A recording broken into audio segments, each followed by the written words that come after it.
Timothy Cherubini is Executive Director of the Chief Officers of State Library Agencies, or COSLA. And Kurt Kiefer is the works at the Wisconsin Department of Public Instruction.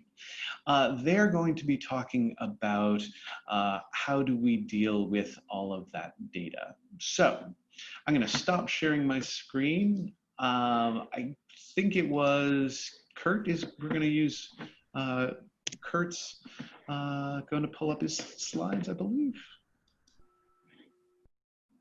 Yes, I am, but I just have to get them back where I wanted them.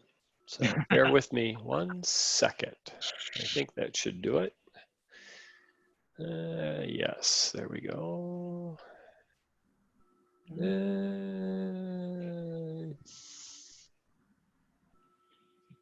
Yes, this is the right one. There we go. And we'll do this in present mode so you can actually see the whole shebang. There we go. We can see your slides. We can hear you fine. Perfect. Okay. Tim. Yes, excellent. And Kurt, would you mind backing up a couple of slides? Oh my goodness, yes. No problem at all. Thank you. And just for the audience's awareness, Kurt and I are really glad to be here this afternoon, and we want to thank Todd and Brian and also Jill for inviting us to talk about a project that we have both been involved with for a number of years now, and it's actually a really good example from the public library world around some of the issues that Todd was just talking about that stem back to kind of the source of interoperability and breaking down silos and getting to more of an ecosystem.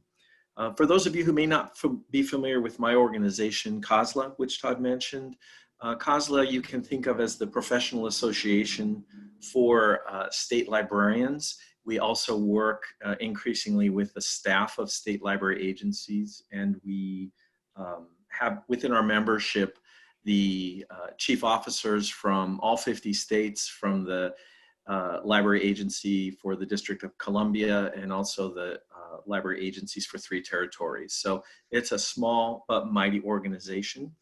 Kurt is a member of COSLA from Wisconsin. Obviously, he's Wisconsin's designee to the organization. And I think this will probably come up in our conversation today, but Kurt's a really good example of how the folks who work in state library agencies have, many of them are librarians. I myself am a librarian and come from library backgrounds, but we have a lot of folks who have much broader experience as well. And I think you'll hear, when you hear from Kurt, you'll see that he brings in particular to this topic of data and interoperability a very deep and different level of knowledge that is extremely valuable in the Measures That Matter initiative. So I'm going to just jump in and talk a little bit about kind of the underpinnings of Measures That Matter. And Kurt, do you mind going ahead 1 slide? Is that good? Yes. So, I put on this slide just a few notes, the kind of deep history and changing times. And we want to start really by kind of answering the question, why do public libraries collect data in the first place? And there, I think for this audience, not surprising answers in that. There's many of the usual reasons. Public libraries collect data to inform operations, to reveal trends. There's a need often to meet the requirements of governing bodies. There's the constant need for advocacy. And this last piece, this advocacy piece, we often talk about it in terms of telling the story of the 21st century public library. It's very much a theme in the public library profession that as community anchor institutions and with technology changes and the role of public libraries is not exactly what you remember as a child or what you may have experienced even yourself. It goes far beyond that. So describing that well to various constituencies and stakeholders is always a challenge for public librarians.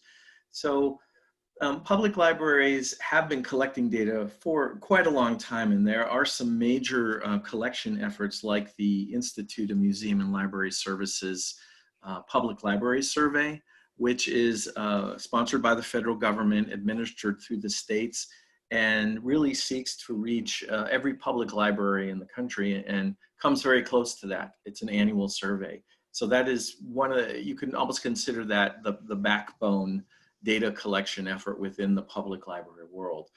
But there are also other tools, and some of them relatively new. The Public Library Association has Project Outcome that has a little bit of a slant to it. It actually aims to enhance what you might consider this traditional data collection that's represented by the Public Library Survey by emphasizing outcomes over transactional outputs.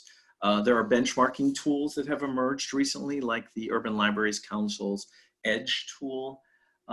We hear a lot from researchers. There are always very many research projects exploring various topics that can benefit from public library, that are reaching out to public librarians to get their data.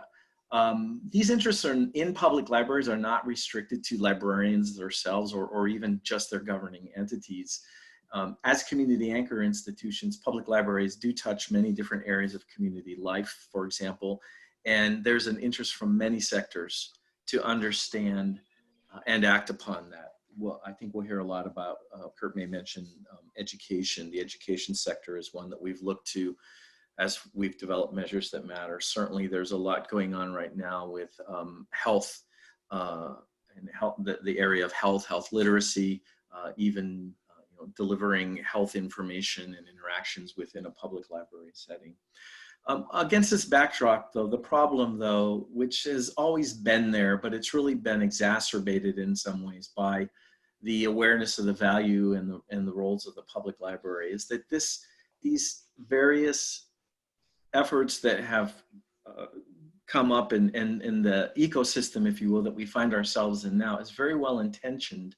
But because what we're doing has grown up in such a variety of ways and has been led by such a variety of entities, this is, of course, in one sense good and exciting, but a lack of coordination and communication can lead to efficiencies and sometimes frustration. And this is in many respects what we feel on a day-to-day basis. I hear from practicing public librarians who say, if someone else asks me for that particular data point, which I've already provided to these other data collection efforts, I'm going to scream. That's just a really clear indication that, yes, this ecosystem is not working well. Now, Measures That Matter initiative grew up out of a desire, among other things, to address that. It started in late 2016, and from the start, it involved associations that are supporting major public libraries, organizations like COSLA, the American Library Association, the Urban Libraries Council, Public Library Association, the Association for Rural and Small Libraries. We've also sought to bring individual practicing librarians to the table. They're the ones who are on the front lines and know what's happening. We look to the research community, we look to library schools, we look to the commercial vendor community, particularly in that direction, because we know that they have skill sets that we don't necessarily have or won't be easy for us to develop. And we've looked to other sectors, in particular, as I mentioned, the education sector. The early work of Measures That Matter really was meant to be, help us understand what the status quo is. And then you will see Measures That Matter has a website, and we'll put that up for you later in the slide deck, and you'll have that as we circulate the slide deck. But one of the earliest pieces of work that Measures That Matter did was a publication called The Landscape of Major U.S. Public Library Data Collection Efforts.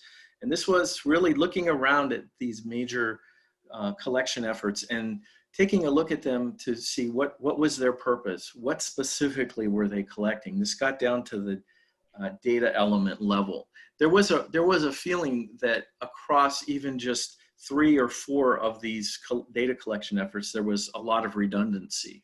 And we found that there was some redundancy, maybe not as much as people expected, but it definitely was there. And more importantly, this study revealed a lot of other issues that we knew were there, but this study really demonstrated that. For example, Todd mentioned his introduction, definitions, there's a lot of variation in that. So the landscape data, what we call the data landscape document, really set the stage for the discussion and kind of solidified some of the things we were thinking and brought some additional data about those problems to the fore. Another aspect of Measures That Matter that took place about a year and a half into it was that we pulled together what we refer to as a data summit, which was a gathering of about 75 individuals from within and outside of the public library field, including some from the education sector, some folks from government, and we got folks together to talk about public libraries and data, the current state and where we wanted it to be. The product from that, also available on the website, is an action plan that we have since the data summit been working on realizing certain aspects of that. A third publication that I've noted on here is the review of state public library survey data elements. This was a specific step in the action plan, and the notion here was not unlike the data landscape document, in that we know that in the course of implementing the Institution of Museum and Library Services public library surveys, states may have been adding questions. You know, they're going out and they're asking their public librarians to provide data already, and many states said, as we're doing that, in addition to what we are going to report to the federal government, there are other things we'd like to know. So this study was the first time in recent memory that, that a look was taken across all of the survey instruments from the states to, again, look at what's the purpose, you know, what's being asked, what's the purpose, are there redundancies, are there things that are asked often enough that we might want to elevate them to the federal level tool. So these are all, these were all good efforts, good foundational work, a good plan of action, and also you know, some good research that came out of these.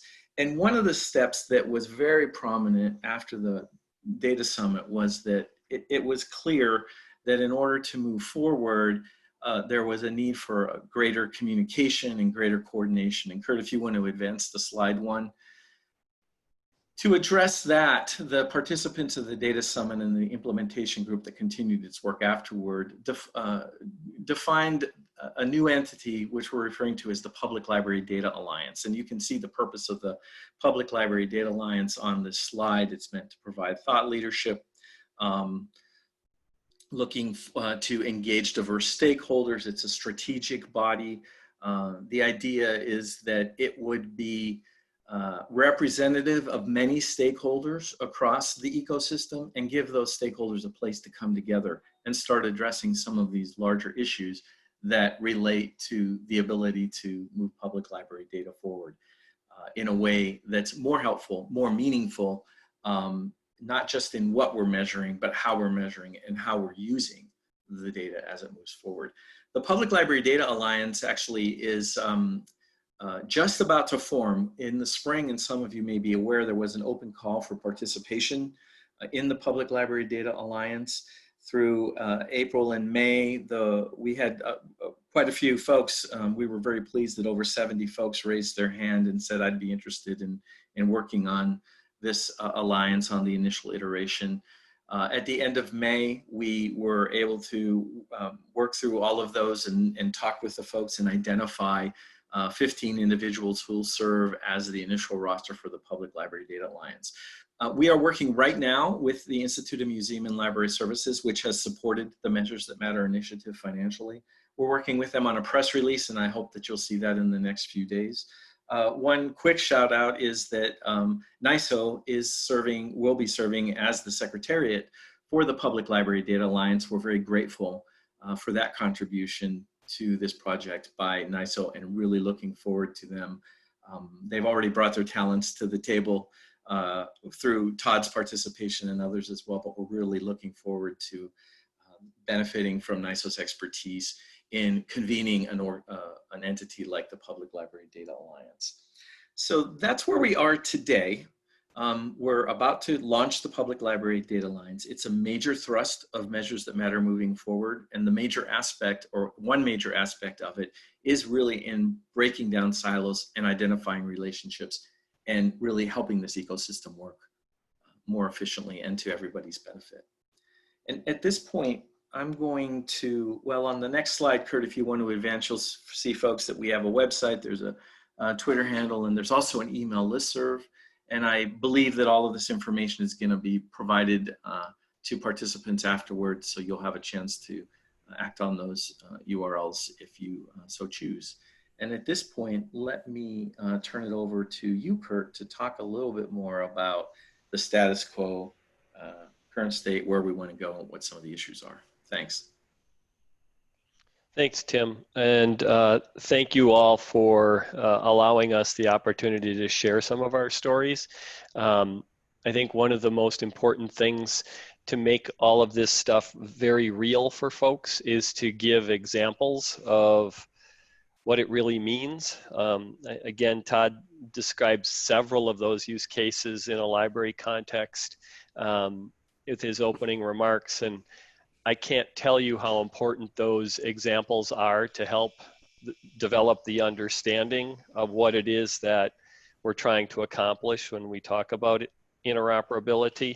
The other thing I would just point out is that, as Tim mentioned, I do have a little bit of a different hat that I wear among the chiefs, the other chief officers.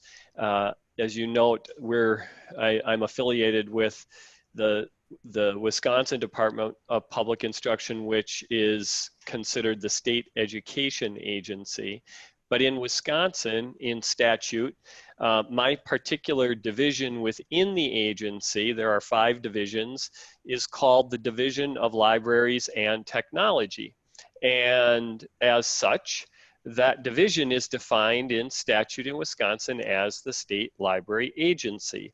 So when I was appointed to the position in 2010, I was given the honor of also fulfilling the role of the chief officer of the state library agency. That said, as you may have noted in my bio and Tim mentioned earlier, the other hat I wear, though, is that technology piece. So I serve also as the state education agency and state library agency, frankly, chief information officer. So, and that's most recently my history coming into the agency was as an IT person. My career has been focused around data. Graduated with, my graduate degree is in applied statistics. Data has been my life, my whole career, across sectors, utility, education, libraries. For me, it's been all about data. So this is stuff that's near and dear to my heart. And the Measures That Matter activity was something that I enthusiastically endorsed when it was discussed at COSLA, and certainly advocated for it with IMLS, and was very pleased to be a part of the initial group that gave rise to the action plan. So that as context, where are we now? Tim already mentioned several of these things, but I'll just reiterate them very briefly. Like most sectors, libraries aren't any different. There are key data collections that you have. It doesn't matter, I say this over and over again, it doesn't matter if it's retail, manufacturing, finance, healthcare, education, libraries, everybody gathers data for one reason or another.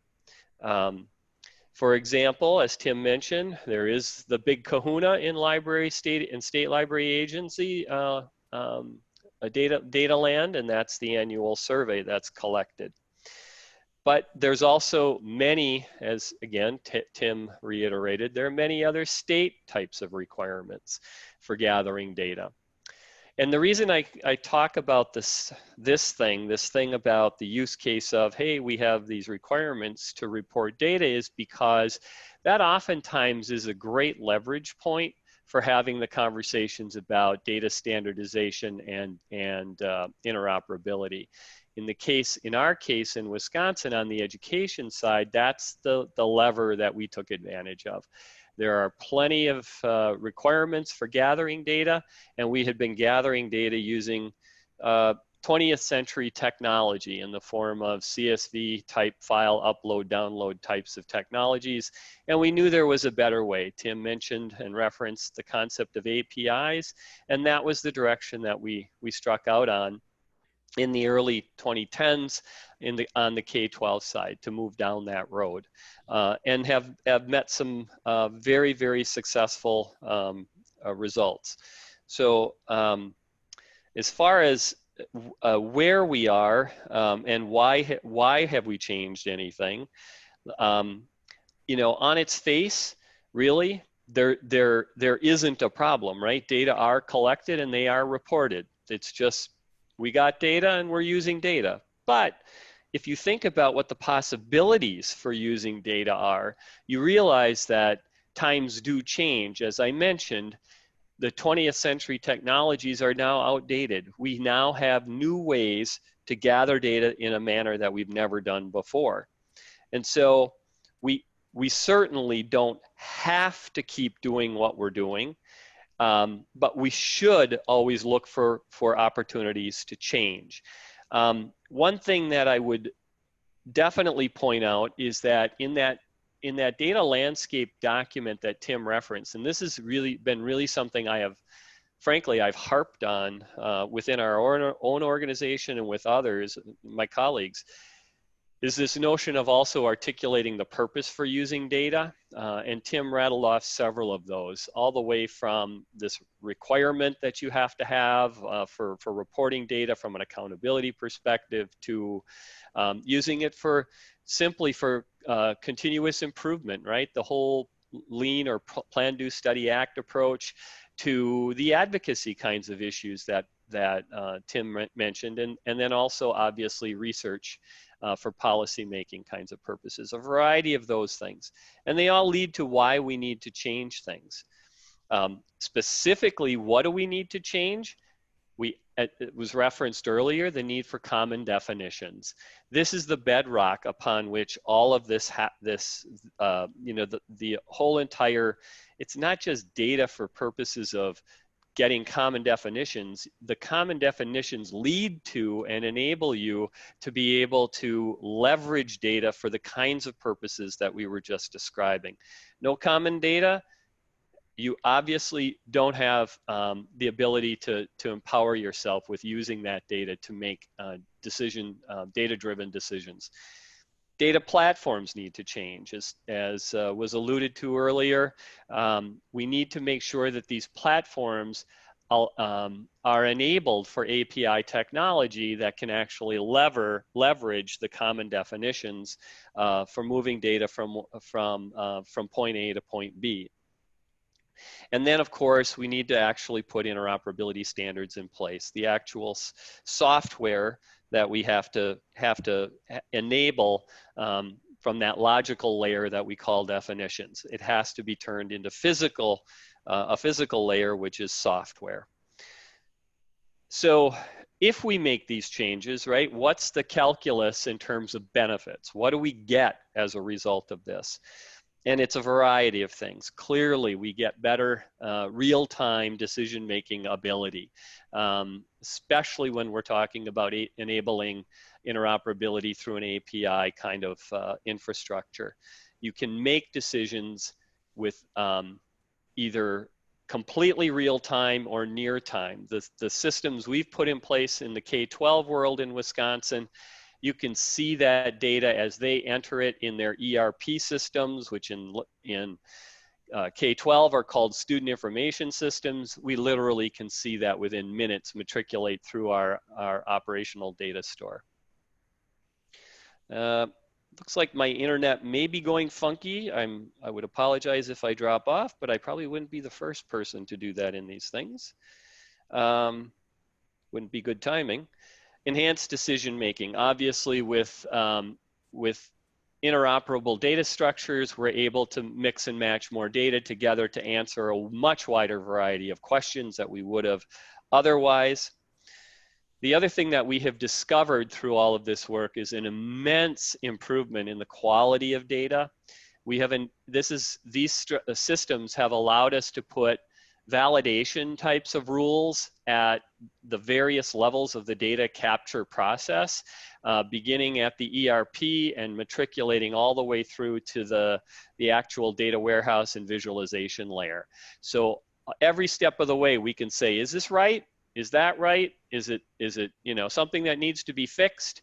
Go back and fix it. And then, of course, we're always fixing it at the source, no longer fixing files that are sent to us, but rather fixing data at the source. So data quality has been a huge enhancement. And then finally, I would be remiss if I didn't mention that every single one of the technologies that we have enabled through our work on the K-12 side have been huge strides forward in data security. End-to-end encryption of data that moves from an individual school and school district through to the state agency. End-to-end encryption certainly did not exist in the era of file uploads and downloads. As much as we thought it would, it didn't. So, what are these examples in terms of what can we look at? I'm going to just reference, again, the K-12 side of the world. In terms of data definitions, the bedrock of those definitions comes from the federal agency, right? The U.S. Department of Education. And they have an initiative that they've been working on for 10 years called the Common Educational Data Standards. If it had not been for that, right, those common data standards, we wouldn't be anywhere.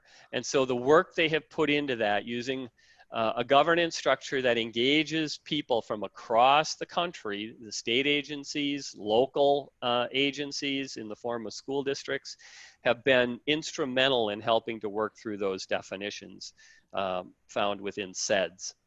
Another initiative that the Department of Ed has helped to structure is what's known as the Statewide Longitudinal Data Standards Program, the SLDS program. There have been a multitude of grants that have gone out to state agencies to help them basically build the infrastructure, both the data governance infrastructure that exists to help manage data within their states, but also the technical infrastructure. And that has been a huge help in terms of moving us forward. The interoperability standards bodies themselves then are the ones that actually are helping to enable the relationships between the state education agencies and districts and the software vendors themselves. So coming up with those physical layers, again, these are the things that lead to the development of the APIs out there, has really been imperative. So we have definitions, we have resources to build out platforms, and we also have the interoperable standards bodies helping to navigate across the partners. And then I would be remiss if I didn't add that there are plenty of private philanthropic agencies out there to help advance these kinds of initiatives. And they do it because they know that the outcome isn't always just this notion of reporting data. It's literally, for the K-12 side of the world, the ultimate goal is to enable a digital learning ecosystem where all the pieces and parts of learning can be interoperable, so that when Billy and Susie and Janie are sitting in a computer and they all log into a portal, a platform, and then discover that there are different things being assigned to them, different digital assets being assigned to them by their teacher, they can do that.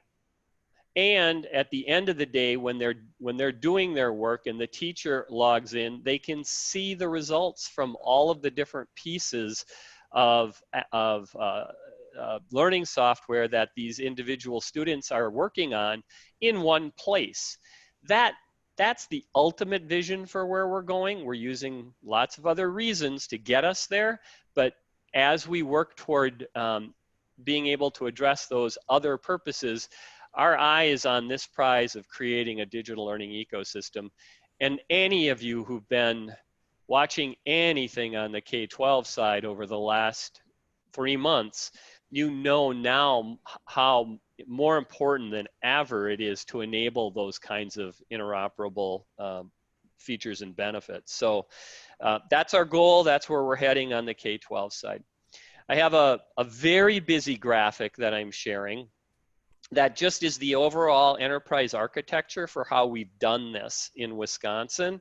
It's not something I'm going to take you through, but it is available in the slide deck that you can reference. As Tim mentioned, some of the other resources that we've got in here, and I would be happy to dig in and give you a little more detail about this.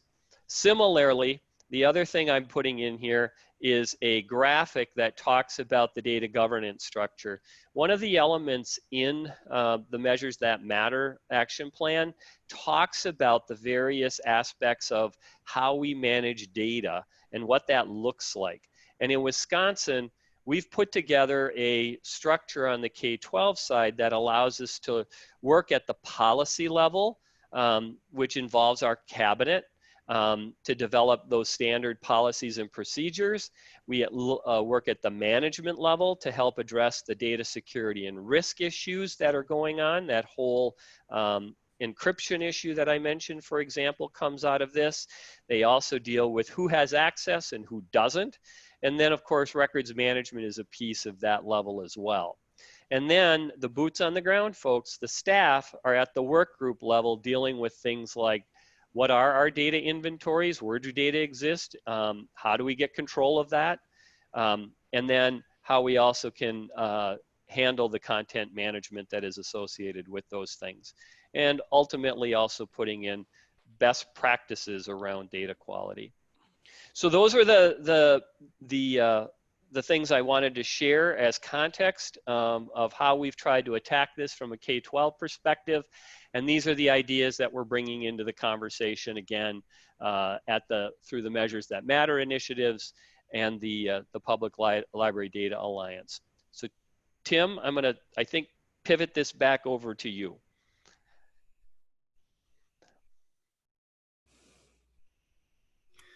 Thanks, Kurt. And just a quick word of conclusion. As I mentioned, the Public Library Data Alliance is now getting off the ground.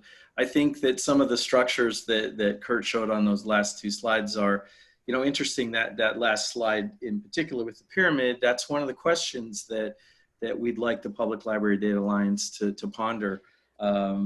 It's a group also that it's strategic, but we're looking for it to involve stakeholders through working groups over time. That's a common model that keeps everyone involved and frankly keeps the expertise at the table that we need. So I'll just conclude by saying, keep your eyes open for more from the Public Library Data Alliance. And we're really excited to be taking on this very complex topic in a new and different way. I think the final slide, Kurt, if you want to go ahead to it, does have our email addresses for both Kurt and I. We're happy to address any questions that you might have. Feel free to reach out to us. And at this point, I think I'm turning it back to Todd and/or Brian. Right. So thank you, Kurt. Thank you, Tim. Appreciate it. Before we begin, I want to remind people that you can use the Q&A functionality and type in any questions or comments that you might have. We'll try and get through as many as we can.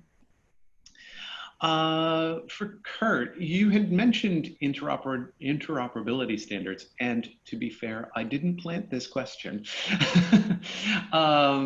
Could you say some more about those interoperability standards body?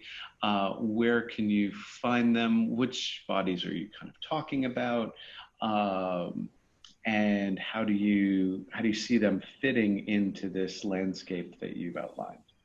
Sure, I'd be happy to.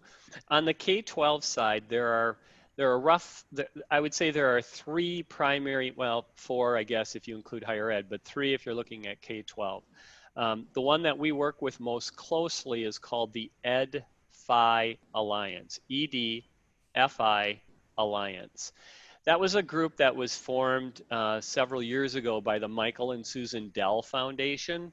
And they did it with the whole a notion of they wanted to advance decision support in the classroom. Like, how do you enable tools that allow teachers to make better decisions? And what they discovered as they tried to attack that problem, right, was that it really, it really was impossible to do that until you backed up and dealt with all of the data governance issues that we've been talking about, and then onto the interoperability standards as well. So they then pivoted and put a lot of work into developing an operational data store framework and conditions for an API. And that's what we've been enabling in Wisconsin. There are probably another 20 states around the country that have adopted that particular model as the physical model that enables the CEDS, the Common Educational Data Standards definitions. The other group that we work with is IMS Global. They've been traditionally in the higher ed space, but they are trying to reach into the K-12 space. Those standards are more, I would say, driven at the content side of standards. So if we're talking about having a piece of digital learning software, maybe that is text-based or video-based or what have you, for that to be interoperable, say, into a learning management system platform, they are the premier standards body as it relates to those types of standards. So we've jumped onto that, that group as well for those kinds of purposes. There is another group called All for Learning, which is a group that had been the SIF Foundation years ago, which is also another group. We don't engage with them as much, except for they've also stood up an incredibly strong cybersecurity and data privacy element to their initiatives, and we've adopted their work in that vein as well. Great, thank you. And Brian, you mentioned in the chat that you had BISG's done some work in this space. Do you want to talk just briefly about that? It's dated. It goes back to about 2015, but it was educational standards taxonomy, and we think it kind of didn't get promoted enough in when it was first introduced and launched. We're looking at we've been doing an update across the board on our documents, and it came up. We talked to the folks who wrote it, who are two of our most active committee members, and they just feel like we need to have a conversation with both publishers and product recipients to see if there's a market there, and if there is, then we'll update it in 2021. And I should also note that NISO provides a number of standards here in this space in terms of definitions for library use, statistics gathering, et cetera, as well as statistics sharing through Z39.7, which is a data dictionary that describes library usage statistics, as well as the SUSHI standard for APIs of transporting online statistics back and forth. So as Tim mentioned, NISO's engaged in the Public Library Data Alliance, and some of the conversations that we expect to happen will revolve around some of these technical interoperability questions for how these data are gathered, collected, and shared. So, and Todd, this is Kurt. I would just add that makes me very excited. That's why I'm so pleased as the CIO in the COSLA group to see NISO's involvement. Those are the kinds of expertise that are desperately needed. So we appreciate that very much. Looking forward to it. All right, so thank you so much, Tim, Kurt. I really appreciate your leadership. I'm sorry to not see you both in person, but look forward to talking more about these issues moving forward. Thank you. Great, thanks.